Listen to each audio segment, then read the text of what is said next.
Le but de la vidéo ici, c'est de trouver les zéros d'une fonction racine carrée. Donc, j'ai deux exemples ici à vous présenter.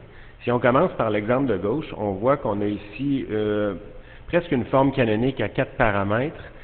Donc, ce qu'on pourrait faire ici, c'est une étape qui est facultative, mais on pourrait passer par l'écriture de la forme à 3 paramètres.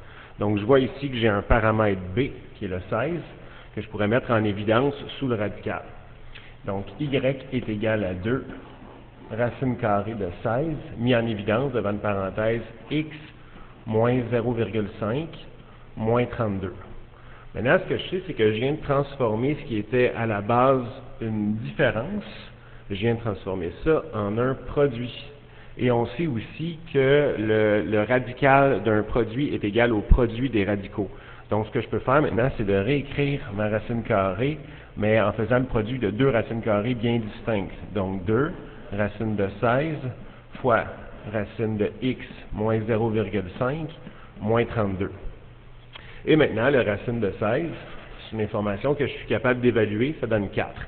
Donc, y est égal à 2 fois 4, qui donne 8, racine de x moins 0,5 moins 32.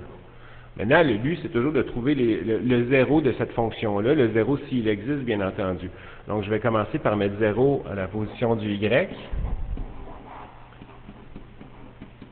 Et tout de suite après, je vais aller isoler ma racine carrée. Donc, je vais faire plus 32 des deux côtés et diviser par 8, ce qui va donner 4, est égal à la racine de x moins 0,5. Maintenant, mon but, c'est d'isoler le x ici, donc je vais faire l'opération contraire du radical. Donc, je vais mettre ça à la 2 des deux côtés, ce qui va me donner 16 est égal à x moins 0,5. Et la dernière étape, c'est d'isoler mon x en faisant plus 0,5. Donc, je viens de trouver mon 0 qui est en x égale 16,5.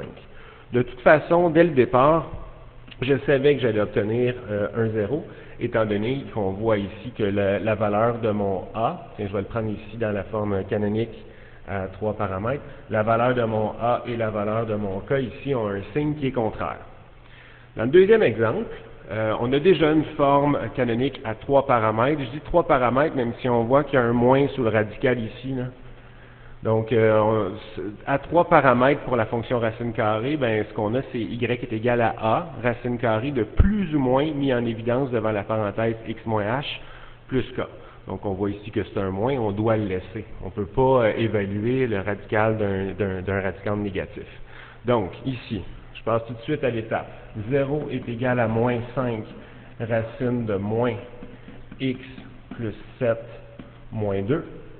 On isole notre racine carrée en faisant plus 2 des deux côtés et en divisant par moins 5, ce qui va me donner 2 sur moins 5, ou moins 0,4 est égal à ma racine carrée de moins x plus 7.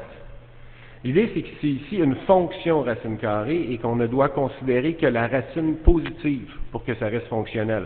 Donc, quand on arrive ici avec une racine qui est négative, on voit qu'il n'y aura pas de solution. Donc, dans ce cas-ci, ça veut dire qu'il n'y a pas de valeur de x pour lequel le y est égal à 0. Donc, il n'y a pas de 0.